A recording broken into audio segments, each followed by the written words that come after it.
Iran के संग तुर्की ने एक बहुत ही भद्दा मजाक कर दिया है, जिसके बाद तुर्की को बुरी तरीके से घसीटा भी जा रहा है। जानेंगे क्या है मामला।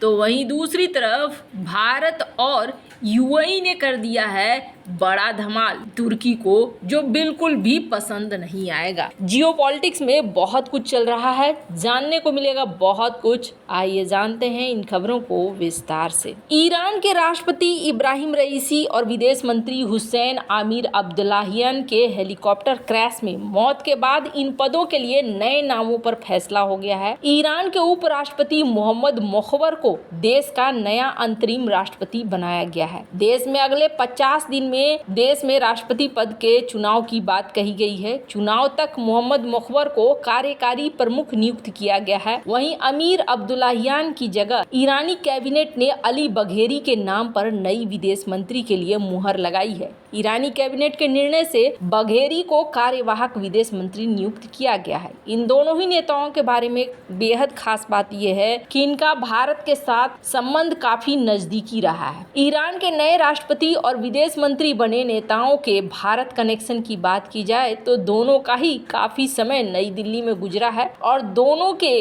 भारत के साथ करीबी संबंध है। नए राष्ट्रपति मुखबर भारत के लिए ईरान के विशेष दूत हैं, ऐसे में उनका भारत आना जाना रहता है। वहीं नए कार्यवाहक विदेश मंत्री अली बघेरी कानी भारत में ईरान के मुख्य परमाणु वार्ताकार हैं। ईरान के मुख्य परमाणु वार्ताकार के तौर पर वो लगातार नई दिल्ली आते हैं और भारतीय नेताओं से मिलते रहते हैं। ऐसे में देखा जाए तो दोनों ही नेता भारत और भारतीय राजनेता से परिचित हैं। ऐसे में कई एक्सपर्ट दोनों देशों के रिश्तों में ज्यादा बेहतरी की उम्मीद जता रहे हैं। ईरान के अंतरिम राष्ट्रपति बने 68 साल के मोहम्मद मुखबर को सुप्रीम लीडर अली खुमैनी के करीबी के रूप में देखा जाता है। मुखबर ईरानी उपराष्ट्रपति के तौर पर कई अहम फैसलों का हिस्सा रहे हैं। मुखबर ईरानी अधिकारियों की एक टीम का हिस्सा थे जिन्होंने अक्टूबर में रूस का दौरा किया था और रूस की सेना को सतह से सतह पर मार करने वाले मिसाइलों और अधिक ड्रोन की आपूर्ति करने पर सहमति व्यक्त की थी। मुखबर अपने सर्वोच्च नेता से जुड़े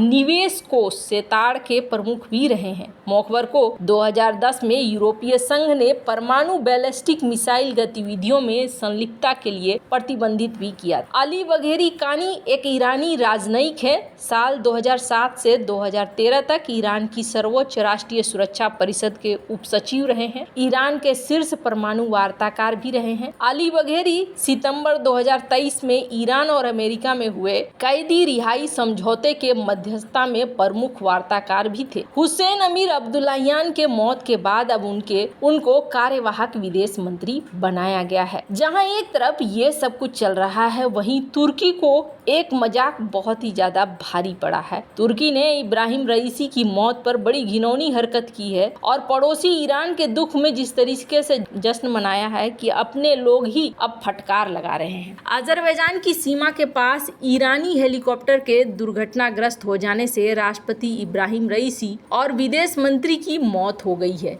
ईरान के शीर्ष नेताओं की मौत से जहां दुनिया गमगीन है, वहीं तुर्की के चर्चित ड्रोन कंपनी बायर कतार ने शर्मनाक हरकत की। दरअसल ईरानी सेना करीब 12 घंटे तक राष्ट्रपति रईसी के मलबे को खोजने में नाकामयाब रही। इस बीच तुर्की के राष्ट्रपति रजब तैयब अर्दोगन ने बायर कतार कंपनी के अकिंजी ड्रोन को ईरान की मदद के लिए भेजा। अकिंजी ने अपने अत्याधुनिक उपकरणों की मदद से ईरानी राष्ट्रपति के हेलीकॉप्टर के मलबे का पता लगा लिया और इसके बाद राहत और बचाव दल ने ईरानी राष्ट्रपति का शव वहां से बरामद किया। इस सफलता के बाद अकिंजी ड्रोन के पायलट ने ईरान के नक्शे के ऊपर तुर्की का राष्ट्रीय प्रतीक चांद और तारा बना दिया। यही नहीं, वाहवाही लूटने के लिए इस नक्शे को सोशल मीडिया में शेयर भी कर दिया। अकिंजी ड्रोन पायलट के इस कदम की तीखी आलोचना की जा रही है। बायर कतार कंपनी के सीईओ तुर्की के राष्ट्रपति के दामाद हैं। यही नहीं, अर्दोगन इस कंपनी को जमकर बढ़ावा दे रहे हैं। इसे तुर्की की बढ़ती ताकत के रूप में पेश किया जाता है।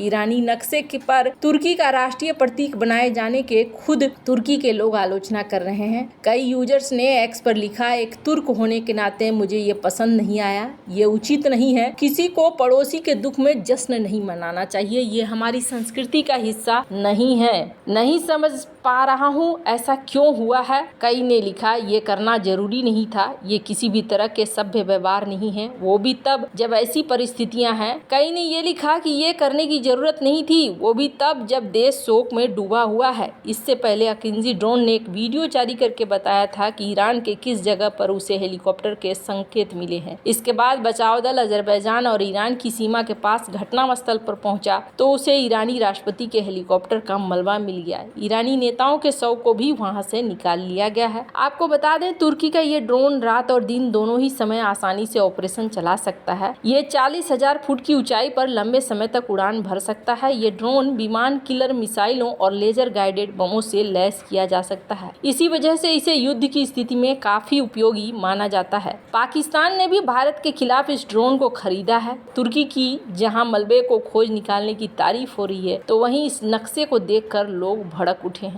खैर, जहां एक तरफ ये सब कुछ चल रहा है तो वहीं दूसरी तरफ यूएई और भारत ने दिया है एक बड़ा ही तगड़ा वाला झटका, और इस झटके की उम्मीद तुर्की नहीं कर रहा था। इजराइल हमास जंग के बीच ऐसा माना गया कि अब यहाँ पर पूरा खेल खत्म हो गया है और भारत का आईमेक कॉरिडोर अब तैयार नहीं होगा। पर यहाँ पर मामला उल्टा चल रहा है। मामला ये चल रहा है कि यूएई और भारत के बीच में यहाँ बैठक हो रही है और इस प्रोजेक्ट को शुरू करने के लिए, काम शुरू करने के लिए यहाँ तेजी लाने की बात हो रही है। स्क्रीन पर आप आर्टिकल देख सकते हैं। इन्होंने मीटिंग करनी शुरू कर दी है और इस मीटिंग के तहत अब काम को शुरू किया जा रहा है। अगर आपके मन में ख्याल है कि सऊदी इस प्रोजेक्ट से बाहर निकलेगा तो आप गलत हैं। सऊदी के साथ अमेरिका डिफेंस पैक्ट साइन कर रहा है और इस डिफेंस पैक्ट के साइन करने का मतलब ये हो गया कि इस कॉरिडोर में सऊदी और यूएई भारत के साथ आकर खड़े हो चुके हैं। सऊदी जो एक समस्या बन सकता था उसको बड़े ही अच्छे तरीके से अमेरिका ने हैंडल कर लिया और हैंडल करने के बाद तुर्की के पूरे मंसूबे पर पानी फिर रहा है, क्योंकि तुर्की ने हाल ही में इराक के साथ मिलकर समझौता किया और इसके तहत ये अपने कॉरिडोर के काम पर बहुत ही ज़्यादा तेजी ला रहे थे। न सिर्फ इतना बल्कि तुर्की यहाँ पर यूएई को भी अपने इस प्रोजेक्ट में शामिल कर रहा है और यूएई ने इसके लिए हामी भी भर दी थी। सिर्फ सऊदी अरब था जिसने अभी तक हामी नहीं भरी थी। इन्होंने यूएई को भी बुलाया था और न सिर्फ यूएई को बल्कि सऊदी को भी इन्होंने कोशिश करा कि ये भी इनके पाले में आ जाए, पर सऊदी अभी तक इनके पाले में नहीं गया है। यहाँ जो बैठकें हो रही है वो अर्दोगन को बिल्कुल पसंद नहीं आएगा, क्योंकि ये फिर अर्दोगन के पूरे मंसूबे पे जैसे पानी फेरना होता है, कुछ उस तरीके की बात हो गई है। अर्दोगन के लिए मुश्किल ये है कि अब वो अपनी इकोनॉमी संभालेंगे या फिर इस कॉरिडोर को संभालेंगे। यूएई इसलिए दोनों ही कॉरिडोर में शामिल था कि उसे बस फायदे से मतलब था। अगर इधर से फायदा मिलता है तो इधर से सही, उधर से मिलता है तो उधर से सही। वैसे आपको क्या लगता है इन सब मामले में, आपकी क्या राय है? कमेंट कर जरूर बताएं। जल्द मिलते हैं अगले वीडियो में नई खबर के साथ।